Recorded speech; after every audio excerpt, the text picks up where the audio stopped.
Hello everyone, I am Rochelle Cortez together with Ruby Rose, Rian Santiago.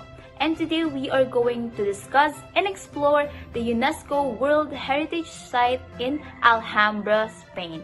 The Alhambra is a palace and a fortress complex located in Granada, Andalusia, Spain. It is one of the famous monuments of Islamic architecture and one of the best preserved palaces of the historic Islamic world. This palace not only exudes beautiful architecture but also a rich history from the centuries ago. The name Alhambra is of Arabic origin. Well, it means a red castle or a red one.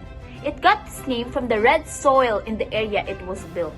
A Moorish poet described the building as a pearl set in emeralds.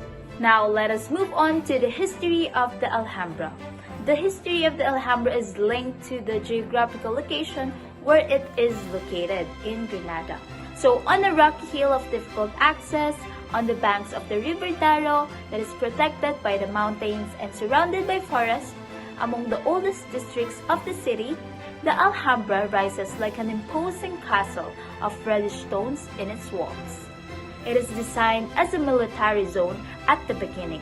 The Alhambra became the royal residence and court of Granada in the mid-13th century, after the establishment of the Nasrid Kingdom and the construction of the first palace by the founding king, Mohammed ibn Yusuf ben Nasser, better known as Al-Hamar. Now let's talk about how it became a UNESCO World Heritage Site. So it was inscribed on the World Heritage List in 1984 through its universal beauty and exceptional expression of the Moorish and Andalusian culture, as well as for its ability to convey the history of the changes to the region over time through its decorative campaigns and its architecture. You guys can take a look at how majestic and beautiful this palace is. I mean, who wouldn't love a date in Alhambra, Spain, right? I'm just kidding. Even single people like you can visit and go in here. So just be reminded with the COVID-19 restrictions. About the restriction in the tourist visitation in the Alhambra. While the palace is open to the public, but if you're missing your time slot or showing up late, will get you denied access. So ensure that you arrive at the gate an hour early. This will ensure that you beat time since there is always a long queue of tourists. In fact, there is 6,000 tourists in a day in Alhambra. The other reason is that there is a limit of people allowed in the palace in a day.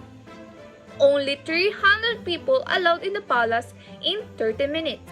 So now, let us discover the top 6 tourist attraction in Alhambra, Granada, Spain. Number 1 is the Max Square, the oldest part of the Nasrid Palace. This section is also the most changed by the later uses. The Ursallo Cloud audience chamber and the courtroom was used to the public administration of justice and for large assemblies. Number 2, the Patio de los Arayanes or the Court of Multres. The Patio del Mixed Square leads to the Patio de los Arayanes, also called de los Mirtos. Because of the hedge of myrtle around the central pond, this spacious courtyard features graceful arcades at each end, as well as the 2 fountains which feed the pond.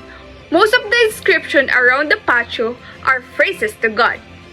Number 3, Sala de Barca or the Hall of Blessing. This hall is also inside the Torre de Comares. The origin of its name came from the Arabic word baraka, which means blessing, but degenerated into the Spanish word barca, which means boat. The walls feature plasterwork with a Nasrid coat of arms, including the word blessing, and the dynasty motto, only God is victor. Number 4, Patio de los Leones, or the Court of Lions. From the southeast corner of the Court of Multres, a path leads through the Sala de los Mozarabes into the Patio de los Leones. This patio is the central feature of the Palacio de los Leones. The royal winter residence built the Muhammad V with the adjoining harem. In the center of this spacious court is the famous lion fountain, which features 12 marble lions. And around the courtyard, the arcading with its 124 columns has an extraordinary sense of lightness and delicacy. Number 5. Alcazaba, or the ruins of 13th century Moorish castle. The Alcazaba is the original 13th century Moorish fortress. This royal castle was built during the reign of Muhammad I. All that remains is the outer walls with their massive towers. But you will still enjoy in exploring the ruins and walking around the ramparts to take into panoramic views. Last but not the least, the Generalife Garden. The Palacio del Generalife was the summer palace of the Moorish kings, which was completed in 1319. During the reign of Ismail I, the Generalife Palace is the most renowned for its gorgeous and meticulously landscaped gardens, and strolling the paths around the lush plantings is one of the most popular things to do at Alhambra.